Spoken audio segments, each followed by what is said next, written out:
Hello everyone, আসসালামু আলাইকুম। আমি কুলসুম বলছি মেহেরা বিনতে হাসান ইউটিউব চ্যানেল থেকে। আপনারা কেমন আছেন? নতুন দিনের নতুন একটা ব্লগে আপনাকে স্বাগতম। মেয়েদের নান্দনিক কাজের মধ্যে একটা রেগুলার কাজ হচ্ছে রান্না-বান্না করা। এটা সকাল বিকাল বিবাহিত মেয়েদের করতেই হয়, মাস্ট বি যারা হাউসওয়াইফ। শাশুড়ি মা ভাত রান্না করেছেন, বাকি সব কাজকর্ম সংসারের টুকিটাকি আমি ওগুলা সেরে আসছি। এখন মা উঠে গেছেন, আমার তরকারি রান্না করার পালা। আজকে রান্না করব পাঙ্গাস মাছ দিয়ে কচু। এই গাটি কচুগুলা দিয়ে পাঙ্গাস মাছ রান্না করে যে এত বেশি মজা লাগে আমি আগে জানতামই না। আজকে ফার্স্ট টাইম আমি খেয়েছি, একদম আমি ফিদা হয়ে গেছি। তো যাই হোক, যেভাবে রান্না করছি সেটা আগে বলি। প্রথমেই নুন, হলুদ, মরিচের গুঁড়া দিয়ে মাছটা ভেজে নিয়েছি। দেন এখন বেরেস্তা বানানোর পালা। পেঁয়াজ, দারচিনি, এলাচ একদম ভেজে নিয়েছি। লাস্টে দিব একটু জিরা। সবকিছু একদম ভাজা ভাজা হয়ে আসলে নামিয়ে নিব।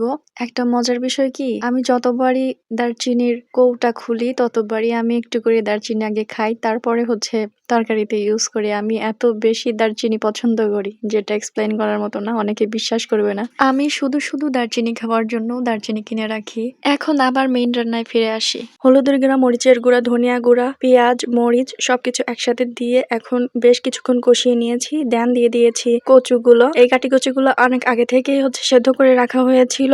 আমি ওগুলো সুন্দর মতো ধুয়ে ছিলে পরিষ্কার করে নিয়েছি। দেন এগুলো মশলার মধ্যে দিয়ে কিছুক্ষণ কষিয়ে নিয়েছি। তারপর দিয়ে দিয়েছি পানি। এটা দিয়েও বেশ কিছুক্ষণ এখন কষিয়ে নেব। মশলা দিয়ে যত বেশি কষানো হয় তত বেশি মজা হয় আমার যতটুকু মনে হয়। এটা বেশ কিছুক্ষণ কষিয়ে নেওয়ার পর যখনই তেল উঠে এসেছে তখনই দিয়ে দিয়েছি ঝোলের পানি। এটা দিয়ে বেশ কিছুক্ষণ ঢাকা দিয়ে রেখে দিব।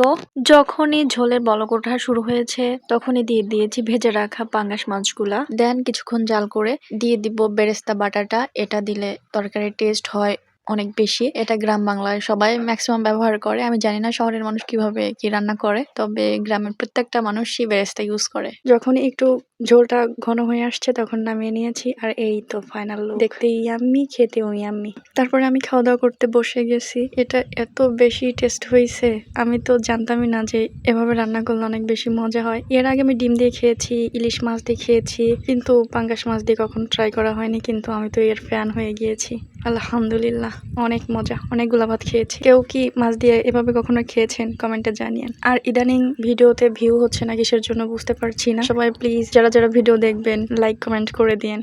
ভিডিও একটু হলেও র্যাঙ্ক করবে আশা করি। দেন গতকাল ডিম নিয়ে আসা হয়েছিল বাজার থেকে, সেটা এখন ফ্রিজে রেখে দিলাম। ডিম তো রোজ দিনের খাবার, প্রতিদিন সকালবেলা লাগে বা ওরা স্কুলে যখন যায় ওদেরকে ভেজে দেওয়া হয়। ফ্রিজের যে অবস্থা দেখেন। কাঁঠাল আনা হয়েছিল অনেক বড়, খেয়ে শেষ না করার কারণে আমার শাশুড়ি মা ফ্রিজে রেখে দিছে। এর মধ্যে আর কোনো রান্না করা তরকারি রাখা যাবে না, রাখলে গন্ধ হয়ে যাবে। তো সবাই ভালো থাকবেন, ভালো রাখবেন ভালোবাসার মানুষদেরকে। আল্লাহ হাফেজ।